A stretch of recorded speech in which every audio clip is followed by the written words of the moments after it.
Yes, it is all about the you. What are we? Today's Wednesday. It'd be Thursday, Friday. What? Wednesday. 3 more sleeps. There you go. That's my boy Sean right there. Hey. That's Sean Reddy. 3 more Here. sleeps. I put him in the dungeon. Look Yes, at him. He yes, is I in am. the dungeon. I am. He's my hostage. I can only get out when the you wins it all. Usually people like him keep people as hostages. I'm keeping him as a as a hostage. Crazy. Hey, first of all, thank you so much for watching the show. Thank you for the subscriptions. We're over 2,600, Sean. Over 2,600 Wow. subscriptions. I'm looking to get to 3,000. That's amazing. 3,000 subscribers. Because I think we're going to run. We're going to do a big run in these playoffs. We're going to beat A&M. We're going to beat Ohio State. I feel it. I want to go. Please subscribe. Big shout outs to DraftKings. Remember, I'm not asking you to bet or get into gambling, but if you do, make sure you do the $5 if you're a new customer. $5 to get you $300 in bonus bets. As long as you win, make sure, there it is. Use it right there. Yo bet. That's YOBET. That's YOBET. Yo bet. All right. Milian is going to be on the show today, but my wife, she's amazing, right? My whole family knows I'm all about the you. My son the other day was like, Dad, do you love the you more than us? That's how much I love. He goes, Dad, do you love the you more than your family? And I was like, of course not, buddy. Of course not. And I feel awful that I lied to him. I lied to my son. Of course my family is first, but I love the you. So my wife is like, look, I got you a present for Christmas. It's for Christmas. Got you a present for Christmas, but it's centered around Miami. And I want you to have it for this weekend. Okay. Because Miami plays A&M this weekend. Yep. So look what she got me. It says Soul Fly Miami. Nike came out with a Miami shoe. Oh, it's amazing. Look at this. Unboxing on the podcast. Look at that. Look at this. Look at that. Honey, I love you. I love y'all more than I love the Canes. I do. Ooh, it's all about the you. Fire. Boom, boom. The you. Boom, boom. Look at that. Look at that. These are the ones all the Miami Hurricane ex-players wear. They got them. Desmond Howard, when he was on college game day, he wore them when he picked Miami to win. Honey, best Christmas present ever. Look at that. That's you amazing. can pick between the laces. They got the orange or green. Put all three, man. Put all three? Yeah. Go crazy with it. Man. I might. I love it. I love it. Milian about to be on in a second. We're going to talk Texas A&M, but baby, this is to my wife. Thank you so much for the Christmas present. She had to give it to me early. Oh yeah, I don't blame. You know how mad I would have been on Christmas if she didn't give me these in the Miami game was on. Like this, I know Miami's gonna win now. This is good luck. That's 100%. Good luck right here. Thank you, baby. It's my Christmas present. All right, let's get to it. Miami plays Texas A&M. Milian, why I got him on, it's because the dude is incredible at his job. He knows recruiting. He knows players. He knows coaches. He knows everything. Please give it up right now. But Milian, what's up, buddy? What's up, Mike? It's been a while, but now it's playoff time. It's game week. How are you, my friend? Pretty good. Just, holiday shopping, Christmas shopping, all that good stuff. Yeah, it's crazy, right? It's crazy. But we're here. We are here. First off, I want to say to Gio, how do you feel? I think we both predicted Miami would be 10-2. We thought it was over, like after SMU. A lot of people did. I thought, like, okay, we're going to be in a bowl game. It's going to be hard, But now that we're in the playoffs, which the committee did right, head-to-head really matters. How do you feel about the program right now? Sky high.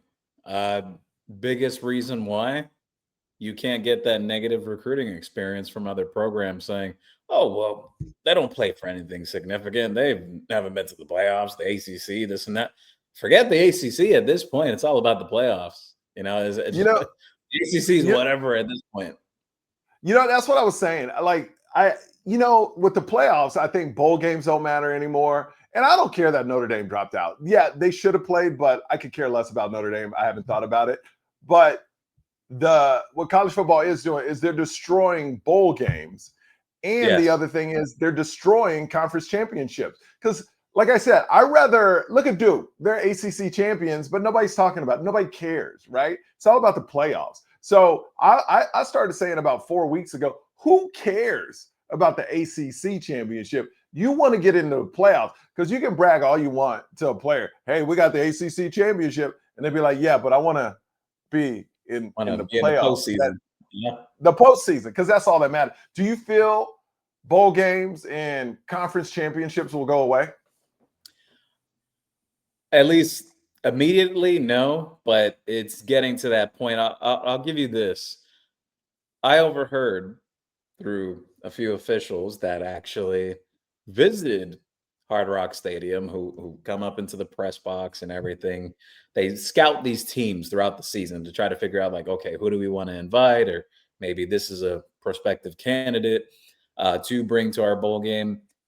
The money's just not there anymore for the bowl games. No. Even from like the perspective of like fans getting butts in the seats as well for these bowl games, not the same anymore. Yeah, I mean, you can tell. There's no passion in bowl games. Plus, your best players are going to opt out now. And the players that you want to keep are going to try to go to other schools. So my thing is, I mean, it's a different approach in football now. Yeah, you want to win your conference championship. But I think like in the SEC, should Alabama have made the playoffs? Absolutely not. They played horrible. This is the inconsistency of the committee saying Miami had to play consistent and win big, but Alabama doesn't. They can play horrible for 5 straight weeks. Of course, there's an SEC bias, but I also get that because they pay the most money. Yeah. I mean, the SEC contract between them and the ESPN, and then the factor that you throw in just Alabama as a name brand, despite how bad they played. I'm absolutely on the same page with you that I don't think Alabama should have been in. It should have been Miami and then Notre Dame. Just obviously not Notre Dame and Alabama at the expense of Miami. Never in any club. But do I think ND over Alabama? Yeah, I absolutely do believe so, that they should have been over Alabama. But you know what? I think it's a little karma that just came into play there too, with Notre Dame fans just totally ignoring the head-to-head for over a month. I got into fights and battles with them for a month long. And Gio, I got to tell you, man, I was surprised you actually got so involved, because usually you're a guy that blows off stuff, but you got so into it. Now, I know, did you get into it because you believe that helped Miami too, because you're a big voice for Miami, or did you just do it out of hating Notre Dame? I would say a little of both, to be honest with you, Mike. Definitely a little bit of both. And the other thing that was just bothering me the entire time is just the ignorance from their fans. They were like, oh, well, we beat this team better or whatever. And really, when it came down to it, Miami beat more of the common opponents between the two by better margins. The only difference was the Syracuse game. But, I mean, they were playing a lacrosse guy walk on that quarterback. So that's not comparable. But the other factor is anytime you would talk with a Notre Dame fan that whole month before the final rankings, they would always say, oh, well, Miami lost to SMU and Louisville. And I'm like, I would tell them, you're acting like SMU and Louisville are teams that are under 500. Like, both of these teams were in the discussion, like in playoff rankings a few times this year, and also in the discussion to play for the ACC championship. And actually, SMU, before their loss to Cal, they had lost only, I think, like 1 or 2 conference games in the matter of their first 2 seasons in the conference. Like, I know many Miami fans don't like SMU because the Miami rejects and the kids who transfer over there and then taking players that didn't work out here. But to their credit, they've been very successful in the ACC. So to see that discourse, like, Notre Dame fans acting like Louisville is a terrible program. They're not. Lamar Jackson came from there. Louisville's had some success in the past decade. There's South Florida kids that go there and find success. So the point I'm getting to is every single time Notre Dame fans would say that, I would bring up that point. Like, you're acting like they're trash teams, and they're not. And then point number two, I would say, so if trash ass Miami, as you say, lost to those teams, what does that make Notre Dame? Because Notre Dame exactly that Miami team. It's not like we lost to NIU. Yeah. Like you did last year, and you still were in the playoffs. So let's move on. Notre Dame is a thing of the past. We got A&M this weekend. We're talking about 3 ways to win this game. It could be out of order, or it could be importance to you. I want to know what's your number 3 thing Miami needs to do to win this game. Win the turnover battle. And what I mean by that is whoever plays the most clean game between Carson Beck and Marcel Reed, very likely whichever team that is, that quarterback, they will win that game. I've seen a lot of discourse, even from ESPN. I was surprised by this. I saw a graphic that popped up over a week ago. They were talking about, like, quarterbacks with turnovers and everything. They marked down Carson Beck for 11 interceptions. He hasn't thrown 11 this year. He threw 10. No. So there was already some discourse there. Marcel Reed has also thrown 10 interceptions this year, and he's also susceptible to making mistakes as well. It's not like he plays clean 24/7. Both guys have their warts, just like any coach in college football today. There's no perfect coach, and there's no perfect quarterback, at least this season, in my opinion. I mean, Fernando Mendoza had a nice year, but we'll see what happens in the playoffs. However, for the most part, there's no such thing as a perfect quarterback. There's no quarterback that's going out there 30 touchdowns, 0 interceptions. That's not happening. No. So, there's no Cam Ward in this draft. I don't care what people say. There's no Cam Ward in this draft. Yeah, no, there's no Cam Ward in this draft. I think this quarterback class is much weaker this year compared to the last 2 seasons. And that's so funny. That's so funny because at the end of last year, they said last year's quarterback draft was weak, and this one was going to be so strong because they thought Drew Aller was going to be good. They thought the LSU quarterback was going to be great, and they all kind of just fell on their face. Oh, and they were riding the wave of Cade Klubnik too. Oh, yes. Several times before this season, I told people several times, like, between Cade Klubnik, I actually liked Nussmeier, I'll be honest. But I mentioned between Klubnik and Drew Aller, I said they were fool's gold, that they were not really good quarterbacks at all. So, all right. So, turnover battle. Win the turnover battle, and that'll lead into number 2 that I'll bring up. Well, can I tell you about the turnover battle? What surprised me is, that Cassius, his name is Cassius, right? Yeah, Cassius Howell. Cassius Howell has 11 sacks, a lot of pressures, but the defense only has 3 interceptions. A&M's defense only has 3 interceptions, which surprised me. Yeah, no, they don't generate a ton of turnovers. Miami has had much more success with that this year. Yes. So I think we'll move into number 2 because my number 1 is going to surprise people, but it's a stat that a lot of people are overlooking. But I think maybe you've come across it too when we get to number 1. But number 2, connect number 3, pass rush. Miami has to get home. I've watched the tape on Marcel Reed. He struggles when the pressure is on. He starts throwing turnovers when the pressure is on. He doesn't do well with pressure. You saw it in the South Carolina game. You saw it in the game against Texas. There was another team this year. They had like a 16-10 win this year. It was another SEC team, but I forgot which team it was when I was watching the tape. But if you can get pressure on him, and you're not going to be able to stop his legs entirely, but you need to contain it to an extent, you can create turnovers. You absolutely can against Marcel Reed. And same thing stands for Miami with Beck. If Miami has a game like the Louisville game or SMU where the protection's not really there up front for the pass, then Texas A&M could find some success too. I always say biggest thing with that pass rush though, the DBs need to be ready for opportunities. Yes, 100%. I always say with Carson Beck, because I focus more on him, if the ball's out in 2 seconds, we're good. As soon as Carson starts patting the ball, that's when I think the whole Miami fan base is like, oh, what's gonna happen? As soon as he starts doing this, and his feet start twitching, I'm like, oh my gosh, what's gonna happen? Stop. That I think the whole Miami nation just like, but if he gets it out quick, you know it's a dime. You know, as soon as this dude starts, Carson goes through his reads and progressions very quickly. So fast. The problem is, I think with Carson is when the play breaks down, that is not his strength. That he, even to an extent, I think he starts to panic once the play breaks down. Yes, I agree. And one thing, I was listening to Josh Pate, and I thought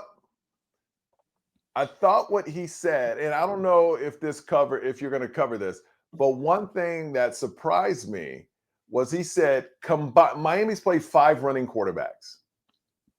Have you heard this stat? He said, it's blew me away. They played Tommy, they played Drones, they played Brown. 3 other. Brown, Lagway. Yes. And Jennings. He goes, I don't think Marcel Reed running is going to be a problem because this blew me away. Those 5 quarterbacks combined, guess how many rush yards they had, Gio? Combined, all 5. I'm going to put it at under 200. 74 yards. Wow. Combined. That's a testament to Miami's defense.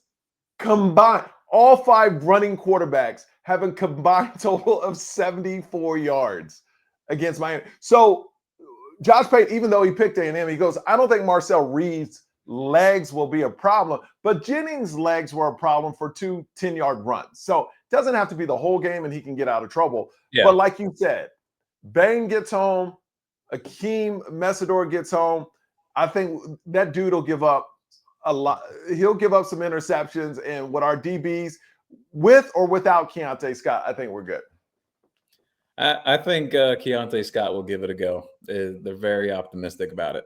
But do you think, we know Mario, do you think give it a go is more of, because some people, they'll put the player in for a couple, just for moral support. Like, hey guys, I'm out here, let's go win. And you know, that inspires a lot of players. Like, look, that's our dude. He's going to go in and give his best, even though we know he's not going to make it the whole game. I don't think that situation, or do you think this dude can play? I don't think it's so much it would be morale. Very likely a snap count that'll be put on him. Okay. However, I'll share this. He's been running and working with a team for the past week and a half. Okay. Yeah, like he's actually been out there. So that's the good part. His injury is a little tricky. It could be one of those things from week to week, but right now, so far, so good.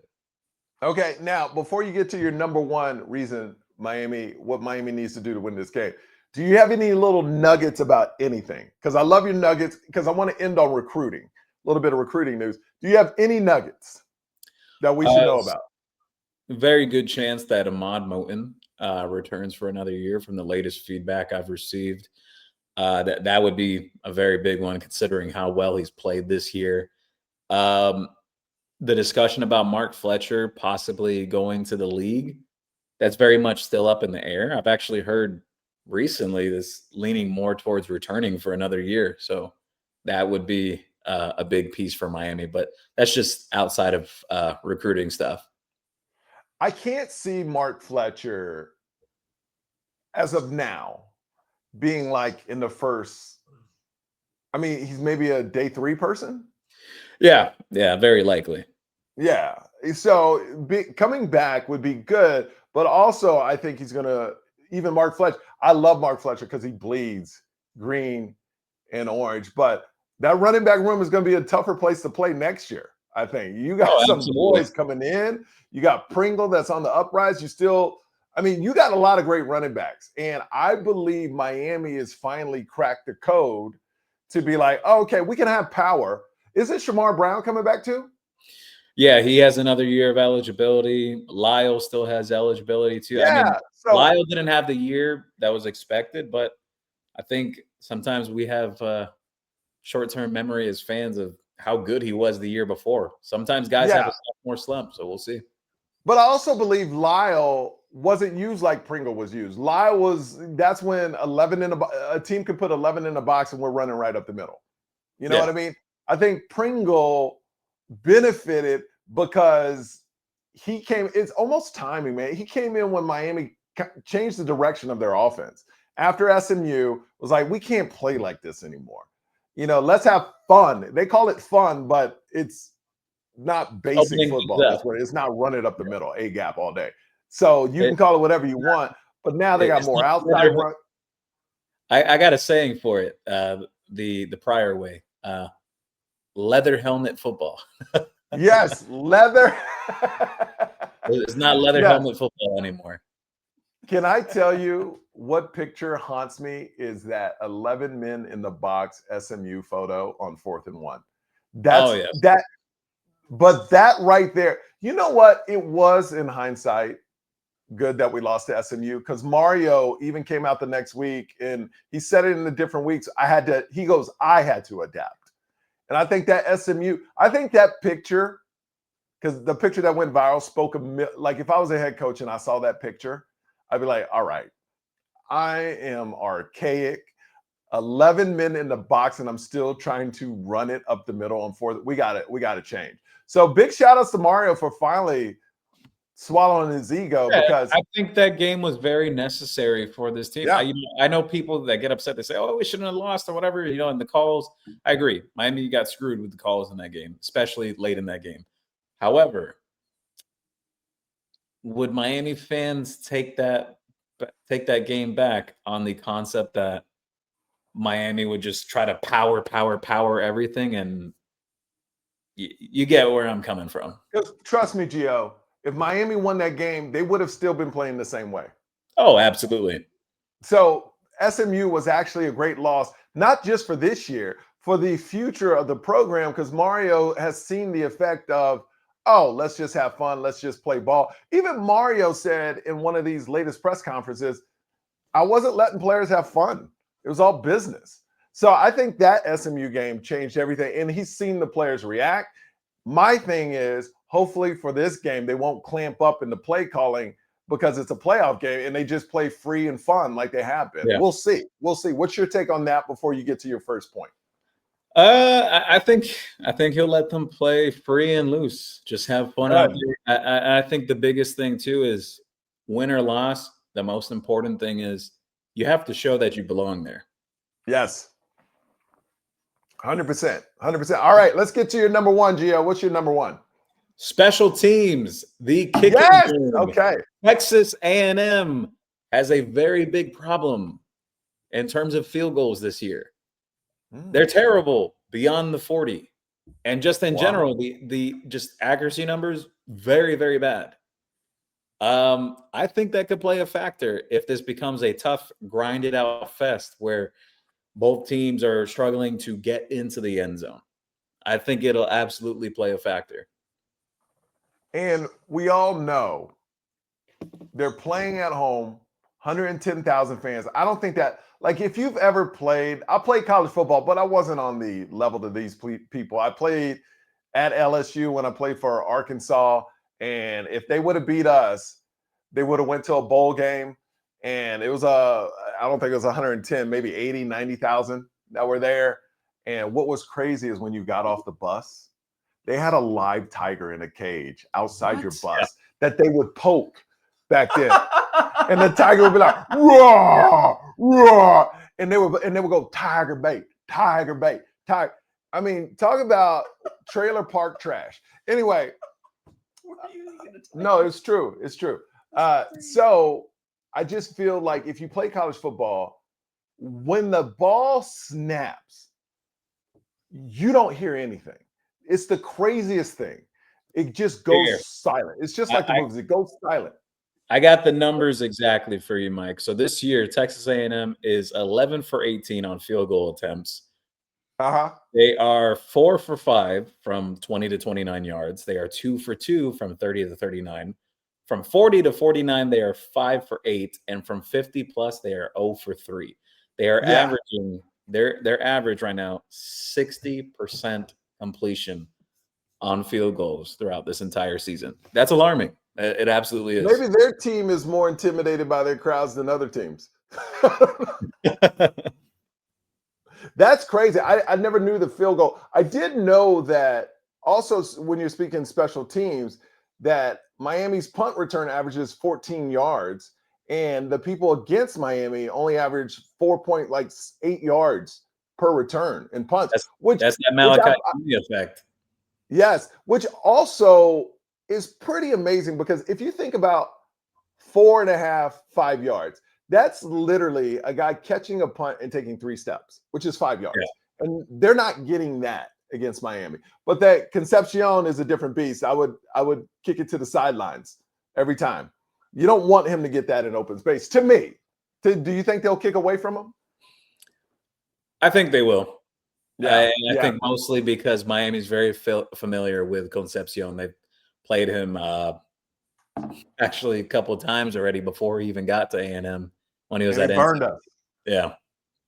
But we had a terrible secondary. I'll ask you this, though. Who's the more dynamic playmaker between Concepcion and Malachi Tony? Because both touch the ball in very different aspects when they're on the field. I think Malachi Tony, only because he brings a passing element. Yeah. He brings an element that they're not going to put Concepcion unless it's a new twist in a Wildcat.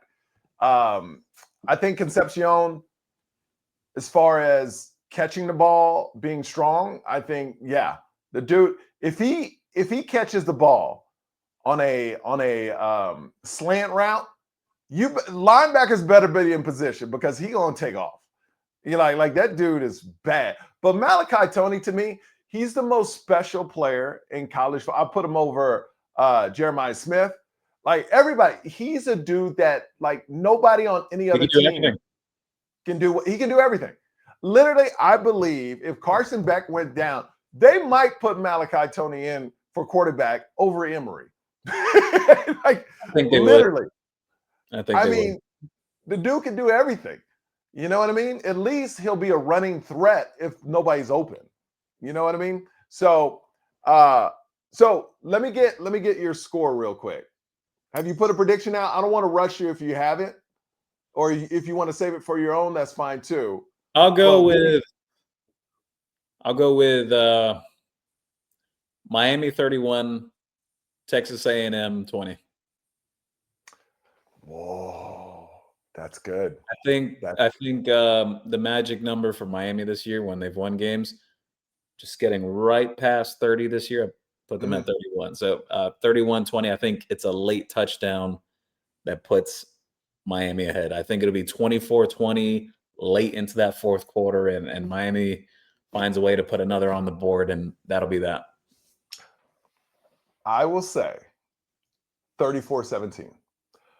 For some reason, I feel, and I know they play in the SEC, but I've said this before, they played the bad side of the SEC. They played the Duke side of the ACC, basically. You know what I mean? They didn't play the good teams. I don't think they're ready for these trenches. And I did something. I know ChatGPT is ChatGPT, but everybody that's watching, I want you, and maybe there's different answers for different people, but if you put in, who wins this football game? No human opinion, just by stats, just by straight numbers. It says Miami will win by like 2 touchdowns. Because, and it breaks it all down. But without human opinion, just numbers, just stats. And they still got to play the game. But me, it's so accurate in what it said because it really breaks down why Miami's the better team. And it takes into account the crowd. But the way they say Miami's, if you really look at the trenches, it's not even close. You know, if you really break down each side of the trenches, it's not close. Miami's the only team about that, though, the discussion about the trenches, because you saw how their offensive tackle, Trey Zune, he shared that, Bainey, we can handle him or whatever. It's not going to be a problem or anything. Like, just kind of like brushing it off. Funny thing about that, their fans constantly say, oh, well, he shut down this pass rusher and this pass rusher. What pass rushers did they play? this year. And if anything, from what I recall, Colin Simmons did a number on them too. Yeah. Well, they're about to get 2 of them. And this is the one thing I said about Ohio State, about Georgia, about everybody. They have never played all this year 2 defensive ends like Bain and Messidor. You can't prepare for that. You can't. There's no way you can prepare for that. And that's the thing I think that will take teams, just like you see at the start, it will take teams a certain time to adjust to that. Yes. Because you can game plan all you want, but when your dudes are getting blown up in real time, you're like, yo, I thought our dudes could handle them, but wait a minute. Because what's going to happen in this game and why Miami, to me, has a chance to win every game, because now it's all about ego ball. Teams are going to do what they do. And I said, even though A&M has a blueprint to beat Miami, and I call it cute ball. You got to play cute. You got to quick passes, little quick thing. You can't be like, we can hold them from rushing us. But SEC, the mentality, which you've already seen, we can play like how we always play and we'll be fine. Ego will get you beat, and that's why I think Miami's going to trounce this team, because I think they really do believe they can win in the trenches, and that's when you'll go wrong. Notre Dame tried that and got dominated in the trenches. Yeah. Teams that don't play cute, they get beat bad.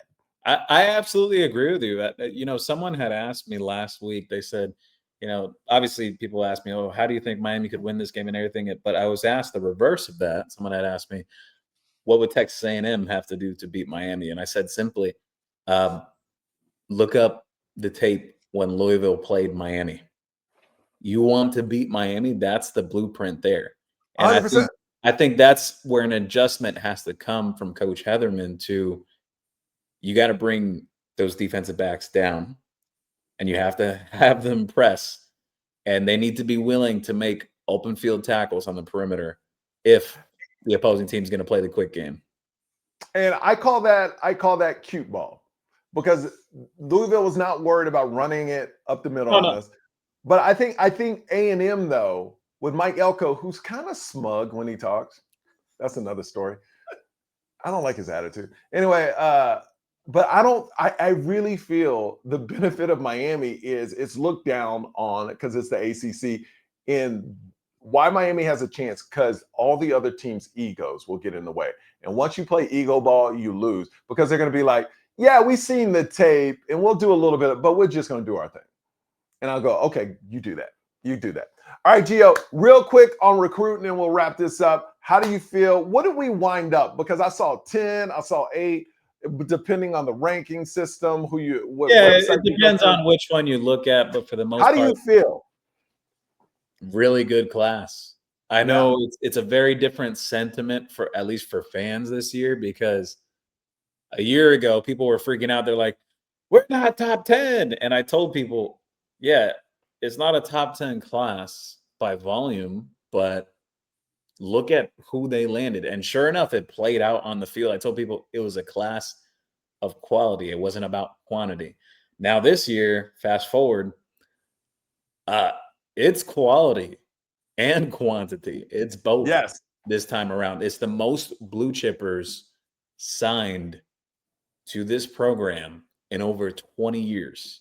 It's a stacked class, several defensive backs. It's a very strong offensive line group, very good receiver group too. I think if there was something you were possibly looking for in the class, was potentially a big splash at running back, or a big splash in terms of a defensive end. But I think defensive line got its big splash though. Kashawn Stansel, you on the tape, he's gonna be a dude. As long as there's no injury along the way or anything, he's gonna be a dude at Miami.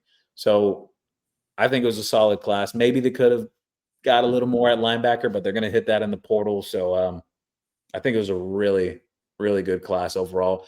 Could potentially rival the most recent recruiting class with guys like Malachi Tony and Bryce Fitzgerald and all those other guys that have played, Josh Moore, Upshaw, all these guys that have contributed this year. I think this class can rival that. Definitely these last two classes, I would say, could potentially be better than Mario's first class, which has your leaders today of Ruben Bain and CC. Ruben Bain, Francis Malinoa, Mark Fletcher, all those guys were in that recruiting class. So we shall see. I love it, man. I feel so great about this Texas A&M game. And I live in on the West Coast, so 9 a.m. 9 a.m. I will be hyped as you know what for that game. So I'm so excited.